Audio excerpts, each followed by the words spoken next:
Cool. Well, you're in the right classroom if you're here to learn a bit about how to effectively get on site with key decision makers. A hot topic as we come off COVID and the lack of travel to, I think, lately what I've seen a surge of, conference season and people try to get in front of customers before closing out the year and getting some key deals done. Well, we'll kick things off. Appreciate this amazing panel of experts jumping on, folks that have, I think collectively closed like hundreds of millions of dollars across their team and themselves. So hopefully you can pick up a few tips and tricks of, especially if you're focused up market and want to spend time with customers, how to get on site with key decision makers. Yes, maybe before we get into the specific tactics, first question would be, why is it so important? How has it been helpful to you in your career to get on site with customers and for your team? And maybe we'll go backwards, starting with Rob here. Yeah, I think like proximity when you're doing a deal is important, like proximity to your team, proximity to your customers, proximity to their pain point, like just overall being close. And being on site, like just the nature of some of these deals that we're doing within financial services or healthcare, like regulated or non-regulated environments, it just takes so many more people to get a deal done on the customer side, especially in this macroeconomic environment. Like you just have to be so tight with understanding, folks' priorities, because where they used to do 15 deals, now they're doing 5 deals. And when you're on site, the ability to build relationships and actually meet more people just becomes so much easier.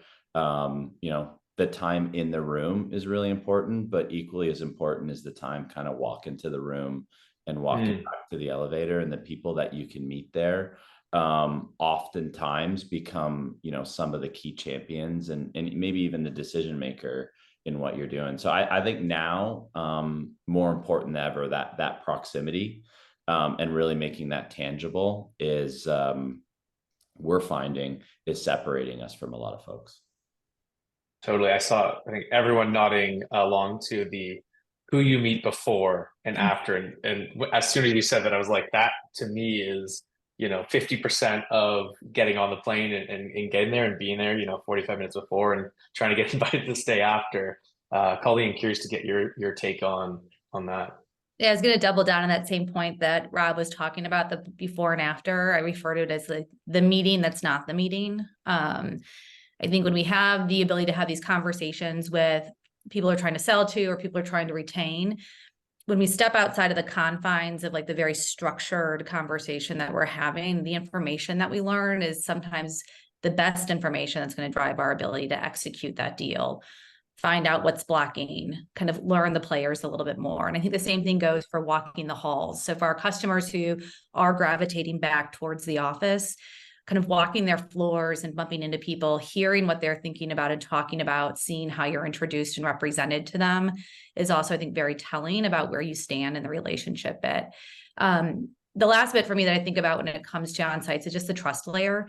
My teams have functional responsibility for earning back that technical win and that value-based win of our solutions. And I think when you are in person with somebody, it's such an easier path to like co-solutioning and co-developing strategy. If you think of the idea of how we used to all sit at the whiteboards with our customers.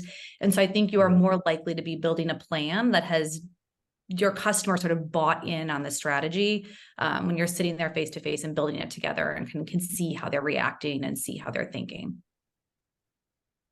Love that. Yeah, 2 points that you just shared that really stand out to me. One, the signal of how maybe that stakeholder or champion that brought you in, how their excitement level, like who do they bring in? Are there people that probably over a Zoom, they wouldn't feel comfortable asking, but because you're there, they can get the time, but also kind of the interpersonal relationships between that group, right? Maybe someone that didn't seem really important or typically isn't from that buying persona is a bigger influencer than you would have thought. I love that piece. And then, yeah, like just working together on a solution because you made the effort to go out there. I feel like you earn the right to kind of co-create a lot of that stuff versus just being online. But to round us out, Mark, what's your take, of the importance level and some of the things that you've learned from spending time on site with customers? Well, I mean, make no mistake, Zoom and other video tools are super powerful, right? We can accomplish lots of parts of the sales process over video. We can demo products. There's lots of goodness from this medium. But the reason why we pay sometimes handsome commissions in these industries is because there's uncertainty in deals. And, you know, one of the key roles of a seller is to remove the uncertainty in a deal. And when you're really good at removing uncertainty in deals and get them across the line, you can, you know, earn a lot of money.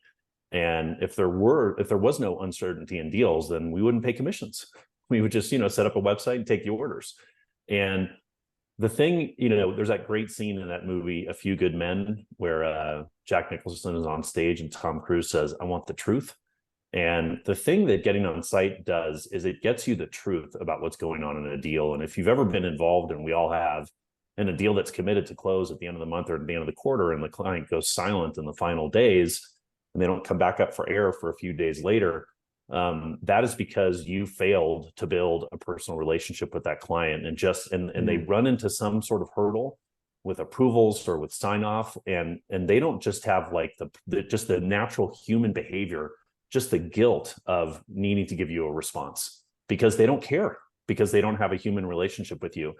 And if they have a human relationship with you, the deal might not close, but at least you will find out the truth. And you get the truth when you have that personal relationship, and you can't develop it on Zoom. And so when you go meet people in person, you can build that personal relationship, and they will tell you like, "Hey, I know we said we were going to get this done, but here's what we ran into." And when you get that information, then you can use it to inform your company, and you can use it to help overcome whatever those roadblocks are in the deal. But, you know, those deals that are supposed to close, you know, the month ends on a Thursday, they're supposed to close on Thursday. The client goes silent Thursday, Friday, Monday, Tuesday. We spend that weekend thinking, oh, and it's going to come in on Monday. Very often that doesn't come in on Monday. It doesn't come in the next week. It doesn't come in the week after that. And then sometimes the deals just evaporate. And that is, you know, I think a failure on the sales team to build those human relationships so that we can get the deals across the line. Totally. Yeah, I think you probably haven't done a good job of creating value in some way outside of trying to close the deal and get them to buy your software if they don't feel, like you were saying, guilt, but not in the bad sense of the word guilt, but like if you didn't add value, there's going to be no reciprocation there, right? Like humans and the give and get thing that we talk a lot about in sales comes from hopefully you giving first before getting. And even if it's a no, if they don't feel the responsibility of that, like you probably haven't done a good job of selling. And a great way to do that is getting on site if you're not, you know, it's hard to do over Zoom, like you just said. Well, maybe shifting gears. This is something that I love talking to sales leaders and reps about is some of the tips and tricks of getting on site. You know, you're not always invited. It's not always like, hey, we got off some call and we're talking to 3 different, you know, potential partners. And, you know, why don't you spend an afternoon with us? Why don't we grab a meal? They don't know who you are. That's probably the last thing of their laundry list of Slacks and emails and whatever to get to. How do you make sure you can differentiate yourself as a seller and get that invite, or, you know, kind of the classic, like say you're in town and get there, maybe going backwards, Mark, if you want to share some of your favorite tips and tricks of making sure you actually earn the time with those customers on site. Yeah, I mean, I think there's a lot of things I've seen over the years. You know, before the pandemic, I've asked people on the sales team to just go camp out in the lobby. I mean, I've seen everything like that. I've gone to conferences where I knew an executive was going to be and go, you know, find them at the networking reception. There's any number of things that you can do. I think that being in the location is good. You know, obviously if you're local, it's just very easy to be around and ask someone for a coffee. If you are in a remote territory and you're flying in, you know, you generally can manufacture a trip around an anchor meeting and then just let customers and prospects know you're in the area. There's lots of different ways to do it. I have found in a post-pandemic world that people are much less likely to take meetings outside of business hours. I think that I've noticed this real change, I think, especially for parents, that a lot of us parents have sort of lost the childcare stable that we had. I don't know about all of you out there, but I know, you know, before the pandemic, my wife and I had sort of like 3 or 4 people that were on our list that would be available to help out. And you sort of we all lost that because we were doing all their childcare for 3 years. And I think that the dynamics in the home have changed for people, and getting someone to go out for dinner or to meet after work for a drink or for breakfast or coffee before work, they're just less willing to do so. their personal time is more protected, and the office hours are when they will meet. So I think that meeting people for lunch, meeting, people in their offices or in their location seems to be better. Even like Michelin star restaurants don't have the pull for people like they used to, because they just rather go home. And so I think that there's, lots of ways to do it, but I think that being a little assumptive, like, hey, I'm in the area, or I have a meeting with a company next door, those sorts of things can work. Totally. Yeah. And great point around the shift, not just in terms of people's openness to meeting, but around those hours and thinking, who is this person? What is their life like? How do you make it easy for them to spend that time? Super, super important. Rob, what's your take? What are some of your favorite tips and tricks? Mark, showing up in the lobby. I love that. Yeah. You see someone post about a conference they're going to, even if it's not in your industry, maybe you're there and, connect with that key decision maker. Yeah, I couldn't agree more, especially on the topic that, like, I think it's harder now, not just after work. Mark, I actually think, like, it's just harder now to get on site. It used to be like, hey, I'm gonna let's do this meeting live, and so many people are so protective now of being on site that I think even like, you have to be, and Mark talked a little bit about like how Zoom can be effective. Like, you have to be really thoughtful about how prepared you're coming to these meetings, and really think from day one, from interaction one, like, I'm going to do my research, I'm going to coach the team, I'm going to try and talk the language of the customer, and like build that trust right from day one. Because when you do say like, hey, we should do this in person, like, they're so protective of it. Like, you want to stand out to be able to earn that right to get on site. And then I think when you're on site, there's an opportunity to almost start to make that the de facto engagement. So it's almost like, hey, like, when should we come back and do that whiteboard session? Or, hey, I'm gonna bring some people back here. Like, let's kind of like, and really set the parameters of the engagement being more of an on-site one. And then the other one is like, sometimes you just got to be ready to jump on a plane. Like, from people's schedule perspective, like, there's times when folks are like, hey, next week or on Monday, and it's a Thursday, like, some time opened up. Because oftentimes, like, we have a lot of Canadian sellers selling into the US and financial services. And like, the first thing we don't say is like, hey, we're in Toronto. Like, we actually kind of try and avoid the usual, like, where do you sit sort of thing, just to make it seem like we're proximate. So when they say like, hey, can you be in the city, Monday at 11 o'clock? We're like, yep, 100%. And like, just scouring flights to make sure we can get there at Monday at 11 o'clock sort of thing. So, I just think you have to work a lot harder now, and just be a lot more focused right from the beginning, just on the deal and how you present yourself to get on site. Yeah, I think that's great point around not just being flexible, but like the reason to. And before, I think I used to feel comfortable like, hey, let's just do the demo in person, right? Because like, why not? We'll meet.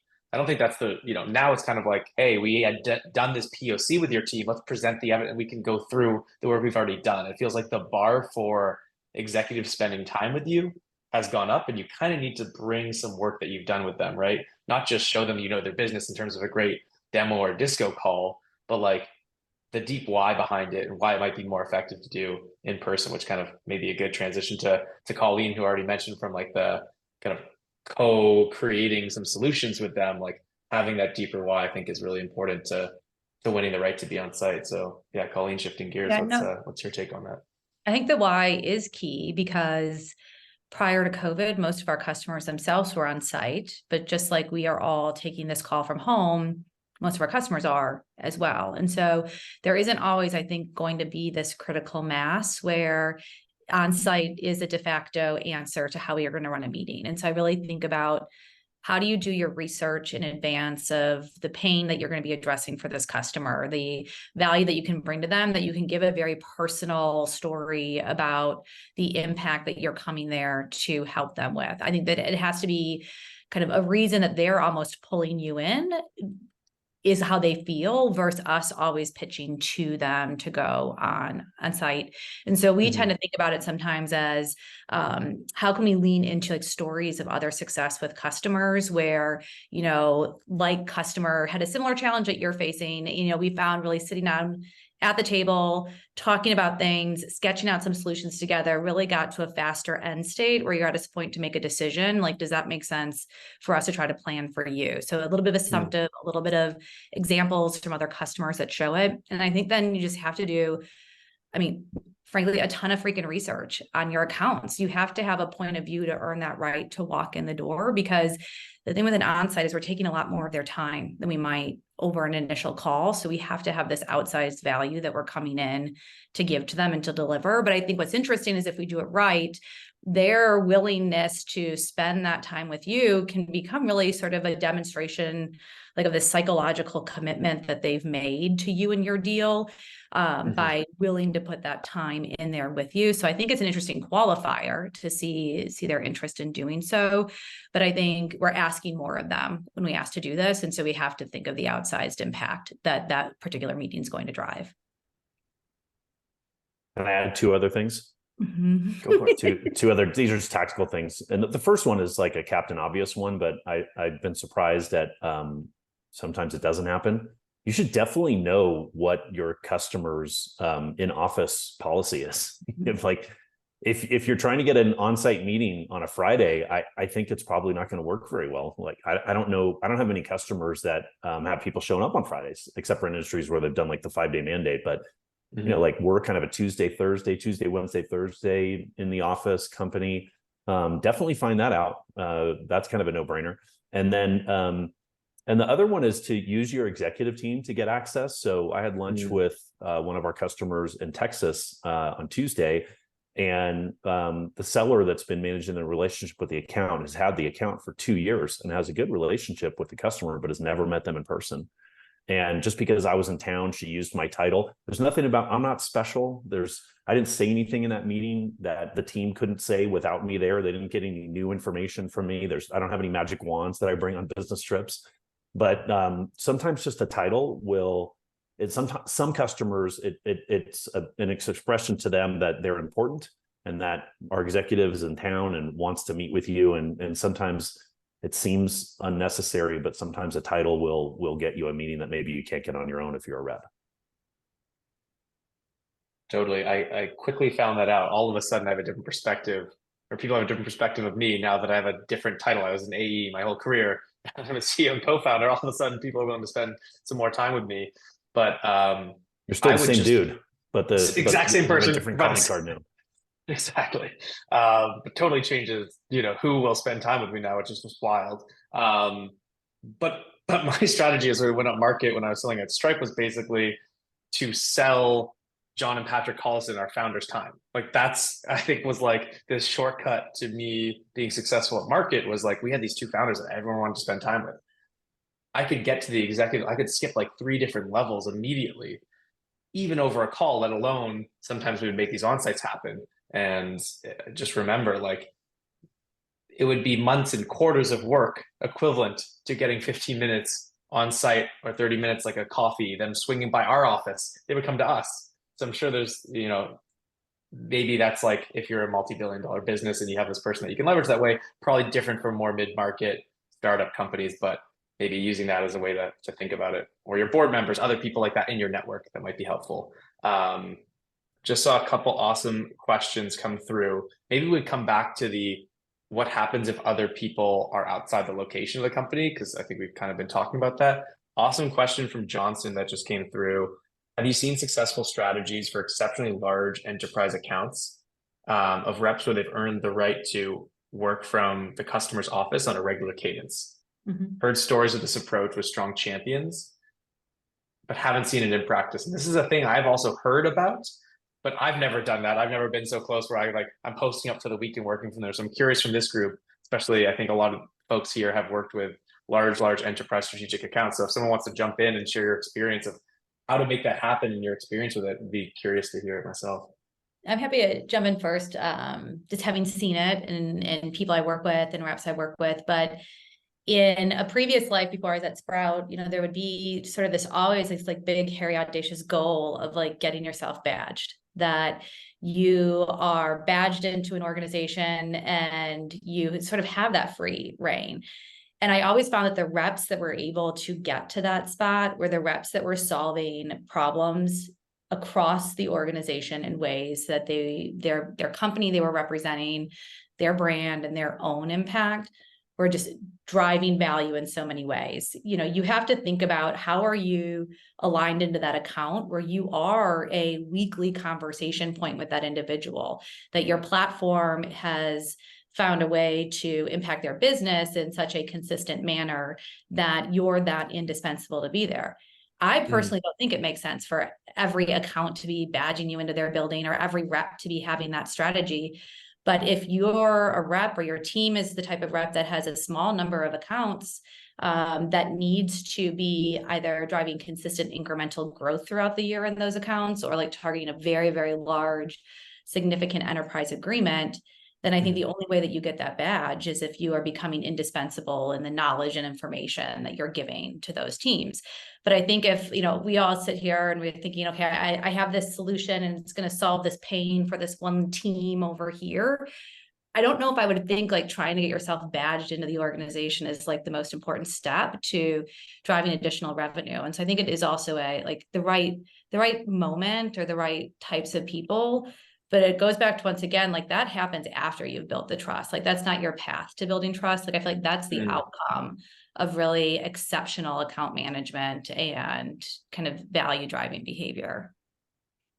I think one of the things that I find really interesting when I see is like we try and hire folks that just naturally exhibit like they want to be friendly, they want to be kind, but like you see people walk into a spot and it's, you know, suited up, like beautiful clothes, beautiful dress, like already, you know, super professional, and then treat the support staff like dirt. And that like they're there for a big meeting and like Mr. or Mrs. Security Guard, like don't look them in the eye, don't say please, don't say thank you, you know, push the admin resources. Like if you can build relationships there, you might as well be badged. Like if you're in there and you get to know the security folks and you get to know the admin folks and you get to know the support staff, like that's almost a cheat code for being badged in there, because they can help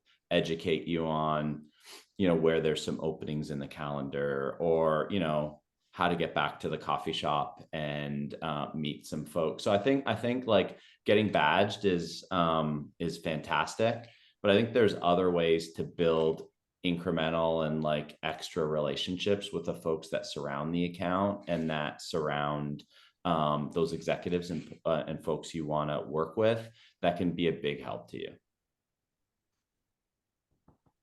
Yeah, I would add, I think just first of all, to get badged, there's like a materiality threshold. You know, if you're like a little tiny vendor, then you're not going to get badged. You have to have a certain level of spend where it like matters. And so don't go pursuing this goal of getting badged if you've got a 20K a year relationship with some big company. It ain't going to happen. And then the other thing is, I always say to our team that, you know, we're really in a service business. Like we're in the business of making customers successful. And if you're in a business that's subscription, like we are, you know, you are always reselling that relationship. And I always tell people that if you have 5 touch points with a customer, you should be really serving them 4 of those times. 4 of those times is about their success, and maybe 1 out of 4 times you're selling. And that doesn't mean to like service them in 4 connection points and then start selling, and then you're selling forever. I did the 4 to 1 and now I'm selling forever. That's a ratio that I think in a customer relationship you should maintain forever. And if you do so, then you will build trust with that customer, and they will believe that you have their best interests in mind. You're not just thinking about your territory and your quota and how you can get to club. And that is heightened if you do have badged access, or when you were in the office. Like if you get badged and you're in the office and you're running around just selling all the time, you're gonna get that badge removed. Like I think you got to treat that honor with the appropriate level of respect of the organization that you're in. You got like it's like you're at a wedding where maybe you shouldn't have been invited. You know, don't go grab the mic and start giving a toast. They don't want to hear from you. And you got to behave in the right way. And so I think that 4 to 1 ratio is something that we all have to stick to like forever when you're managing these relationships, whether you're badged or not. Yeah, I love that analogy of like, hey, maybe you weren't invited, but you're such a great guest that everyone was like, hey, this person, Mark in here? Like, does anyone know who knows him? But he's a great guy. Like, we should invite him to the next thing that we do, even if we don't know how he got here. I think that's a great way of thinking about it. And kind of tangentially ties into something that I spend a lot of time thinking about with our team is how do you orient your organization the default to be those value add touch points and not the sell, while still maintaining that edge of, when you go on site, it isn't just about who you run into on the elevator and how you treat everyone. That's part of it, but then how do you manage both? How do you both manage that edge of getting a deal done while building those strong relationships and adding value? And I think that's kind of the mix of the art and science of sales, and why such a small percentage of people, make millions of dollars a year, and the rest are really trying to do that. It's kind of counterintuitive, right? Yeah, and I think if you're going to be invited on site, just to dovetail on Mark's point, like if someone's going to invite you on point or on site, it's generally your champion. And the quickest way to not get invited back is like to have a whole bunch of surprises. And so it's important to work with your champion and make sure that like you're on the same page, you're prep, and you deliver a really high quality meeting, because then they're going to feel more confident to continue bringing you back on site. Yeah, it should be co-built plan for that on-site with a champion that's inviting you for sure. Maybe shifting gears, I would love to hear some of the don'ts, right? We've talked a lot about the great things to do. What are some things that you've seen from teammates, or probably done yourself, to maybe mess up that opportunity not to get in the first place? Showing up and thinking your presence is good enough. I feel like is a mistake a lot of people can make in the beginning. The idea of thinking the value sits in being there versus the value sits in the content of what's happening in that moment. I think is an area that can be a learning point for people. I think we saw that a lot, like as things started to open back up after COVID, sort of having to reset expectations with teams and employees about like why we even do an onsite in the first place. So I think lack of, strategy or plan about what it is you're going to accomplish. I also think not being smart about who you're bringing with you. I think, just like on any like Zoom call or conference call, you don't want to have a bunch of like mouth breathers on the phone who are there just to like breathe but not contribute. I think the same thing is with an onsite is, don't have a strategy for the impact or role or value that you want each individual to play. And I think especially as an AE, it's your job to own and quarterback that strategy. And you should have a definitive reason for each person that you're bringing into the room and what you want them to accomplish for you. I think too often I've been in scenarios where we're bringing the army for the sake of showing the customer we're here to support you. Look at all of our people. And when they don't have a strategy for those people, I feel like what we're really saying to the customer is, look how much money we have to throw at you to try to get you to give us money. And we really miss the mark. And so that's what I would really kind of think about is like what's your why of going there? Like, what are you delivering? And then who are the people that you need to execute on that? It's not just about figuring out who the customer needs to bring. You have a really strong point of view and diligence about who you're bringing and why. I think another one, and this is another sort of obvious thing, but in the early days when I was at Salesforce, because we were demoing internet-based software, like we were very, very particular about when we went on site, like what's the internet situation? Do I have to bring my hotspot? What's the monitor situation? But you go to meetings and there were not remote people generally. Like you would be the people that were in the room, and there weren't some other people that were remote. And I've been post-pandemic on some meetings where, I think the sales team just assumed that we would be able to get in the room and plug in, and we're getting in there and like people don't have the right dongles, and there's people that aren't in the room and they're on Teams, and we were planning on using Zoom and we can't get, I don't know if have had this happen, but I've been in meetings where, people are busy, everyone's back to back, and we're like 20 minutes into a 1-minute meeting and we are still not technically set up to have the meeting, and people just start falling apart and you're not coming back. Like you messed that up. You wasted 20 minutes of my time and you're fumbling around just trying to get your demo and your presentation going. And that is a complete waste of my time. And the next time that you ask to come meet with me, you're not getting a meeting in person. I'm doing it on Zoom because I know it's going to work. And I think that you got to be really, really prepared. Like, what are we going to do when we're on site? What's the plan? Who's doing what? What's the medium we're doing it on? Are we prepared? And I can't tell you how many teams I've seen that go wrong post-pandemic. I've been there. Definitely made those those mistakes before. Didn't have the right dongle or the internet. There was a password. No one in the room had it, and I was like, "Shit!" Then I got a hotspot, and yeah, it's not a good feeling. Getting there with plenty of time to spare, try to get into that room that's a great reminder for folks that are still learning that lesson. Rob, what about you? What are some things that maybe yourself or teams that you've been on haven't necessarily nailed that good reminders for people to be on the lookout for? Yeah, I think I know for me, one of the areas I'm probably overly optimistic is traffic, and like planes being on time. So, there's been occasions I'll book a 9 a.m. meeting when my flight's arriving at LaGuardia at 8:15 sort of thing, and that's not the right move. It's not the right move. Or I'll be like, it's only 2 miles, to get from one end of the city to the other end of the city at 3 o'clock, and it's not the right move. So just kind of doubling down on folks' point, like, you've been invited in there, you have to give yourself some time, you have to be prepared. The logistics, especially being in a new city, like, my 2 cents is ask your champion a few of those things, like, hey, is there a crazy traffic time? Like, on a map, this doesn't look that far. Like, I have to go from here to here. What's that really look like? Can I get into the room a little bit earlier? All those sorts of things. Like, if you're going into a new spot, asking a couple questions, you're not going to look dumb. You're going to look like you really care about showing up, and they'll help you out. And I think it'll end up being a lot better in the end. Totally. Yes. Also very optimistic traffic wise. So in that situation, then not a good feeling to run in sweaty, and not in kind of the focused centered state to nail the on-site. And thinking back even with Colleen's point, like, it's funny, most teams that I've been on, like very engineering product centric companies, sometimes I think bring the opposite, which is like too few people. And when they kind of bring 8 people into this meeting and you're like, they're sitting alone as this AE, like, it's not a great feeling, because like, it just doesn't feel matched. I even think about this with Zoom calls sometimes. Hey, a rep books a demo and there's 6 people on the other team. Like, who are you going to match those people with and being thoughtful about, not just getting the right number of people, but being thoughtful around who those people are. And maybe shifting gears for the last 5 or 10 minutes here, we talked a lot about ways to get on site, how to think about it.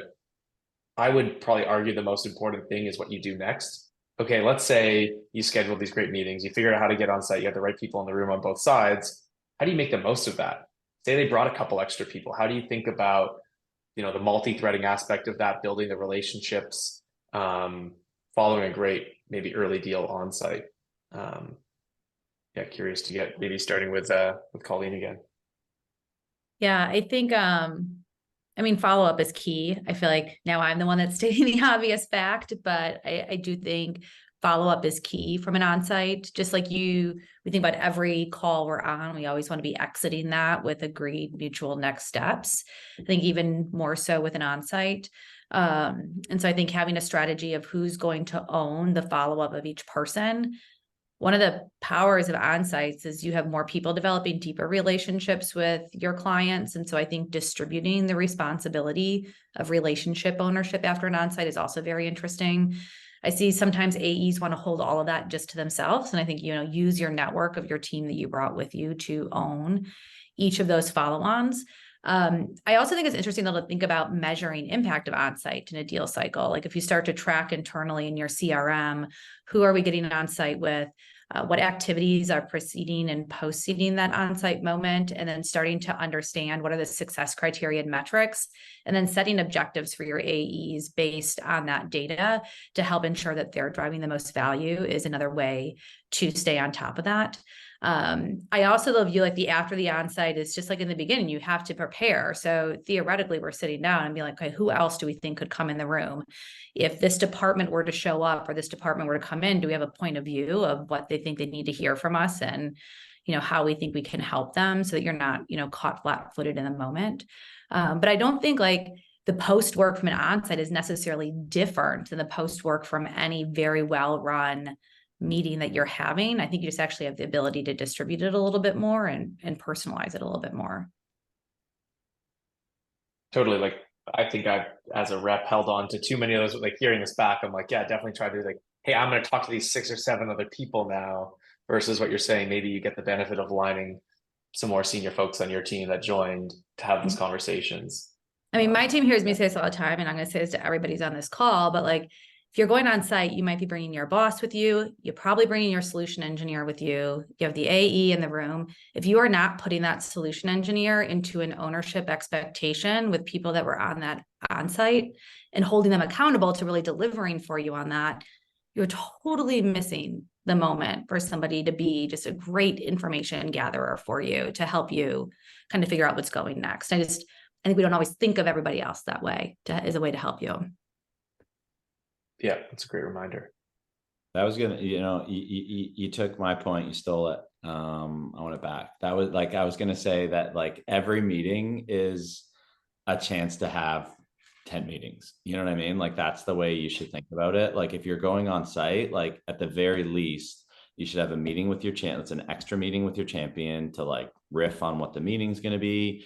And then that same day, like for me, a best practice is to book a live meeting with the champion to debrief face to face as well. So you've got some of that one-on-one time. And then to Colleen's point, like having those meetings after the meeting, there's just so much opportunity for more meetings if you really think about the on-site as a jumping off point, both like before going into it and then after. Mark, maybe as a final question here to wrap this up, as CRO, and as someone I'm guessing has probably yourself tried to get a lot of executives onto calls when you were a seller or sales leader, manager level, what recommendations would you have for AEs looking to bring more executives to deals and get them on site with their customers and decision makers? Like, how would you want your team at Box engaging with you internally? Like that rep that you just mentioned, right? Like, why did you prioritize going out on that person's deal, right? Because we're all trying to, yes, we're providing value to customers, all this stuff, but like at the end of the day, we're not volunteering in our jobs, right? To be account executives, to be sales leaders. This is to have impacts for our business and for ourselves personally. Why do those people get the time on their deals with you and others don't? I'm really curious to get your perspective on this and to share with the audience how they can do a better job at that. I think, listen, there's some sellers that just ask. There's some that just don't ask. And I don't know why. And I constantly tell them that I'm available. And, we sell to all segments. We sell to SMB, mid-market, and enterprise. I think that sometimes SMB sellers on the team are newer in their career and they think like, me or any of our other executives, maybe my deal or my account is too small. And I just don't, every customer is important. So I will go meet with any customer of any size, anywhere, if it'll help with the relationship with the team. So, people just need to ask. I think one of the things that I do that I think sometimes is missed a little bit is like the follow-up from the meeting is really critical. I think that sometimes sellers don't understand what the calendar of an executive looks like. Like, my weeks are I'm just in back-to-back meetings constantly. This is like my 5th Zoom meeting of the day today. And so my ability to follow up in the way that I would like to is pretty constrained because I sometimes just don't have even, a minute between meetings. There's sort of no time for me to do it. And so it's really critical that my team, briefs me before we go. I don't have to have like meetings to be briefed, but they got to tell me, what are we going to the meeting for? And then afterwards, they really have to drive the follow-up because I can't follow. I just don't have time to do it. So I need ghost written emails that I'll edit and send out. Sometimes I need to be reminded to follow up with a customer later. And I think sometimes it's like, well, you just met with the CIO of a Fortune 100 company. I shouldn't have to remind Mark to follow up with them. But unfortunately you do, just because of the nature of my calendar.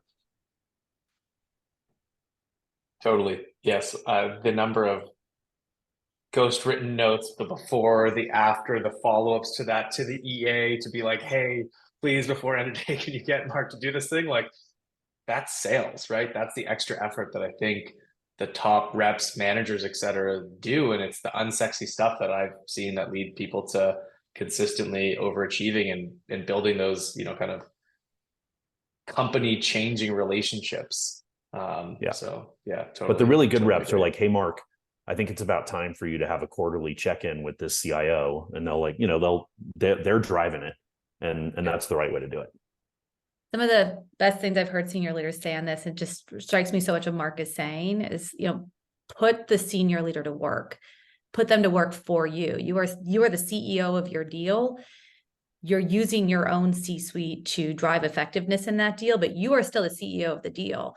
Like Mark, you probably are not thinking they're asking you to come and now run the rest of the deal cycle for them. And I think sometimes that gets lost too, is you're not passing off responsibility for what happens because of this engagement. You are directing where you need your executives to come in for you. And I think sometimes, especially for reps who are early in their career, that might be kind of intimidating, but they know that deal better than Mark is going to know that deal or Rob's going to know that deal. And so I think they need to kind of maintain that confidence and trust in themselves that they're the director still, no matter how high up they're bringing somebody in to help them. And I hope I don't speak out of turn for you, Mark, on how you think about that, but that's a lot of how I've seen, my boss, who's a CRO, think about it at Sprout. And it's been really, I think, helpful for reps as they reset and how to use people to get what they need from customers. Totally agree. Awesome. Rob, any closing thoughts as both someone who's closed some pretty massive deals and leveraging executive sponsors, as well as being that yourself now as a CRO? I think that there's like the median and the message, and the executives sort of the medium for your message. And so I think just echoing what everybody said, like it's really about, like, almost think about it as an email address that can really help you sell your deal, or like a text phone number that can help you sell your deal. But like, having true ownership. I remember one time I sat beside an executive in a really large bank, and we were chatting, and he said, like, I feel like I know you. And I wanted to say, it's because every text you've got was from me. Like, we've been texting for the last 6 months. You just didn't know we were texting for the last 6 months. So I just echo what everybody says. It's, you really got to have that ownership. And an onsite's like just such a good jumping off point for building those relationships. But the onus is really on the quarterback and the AE to do that.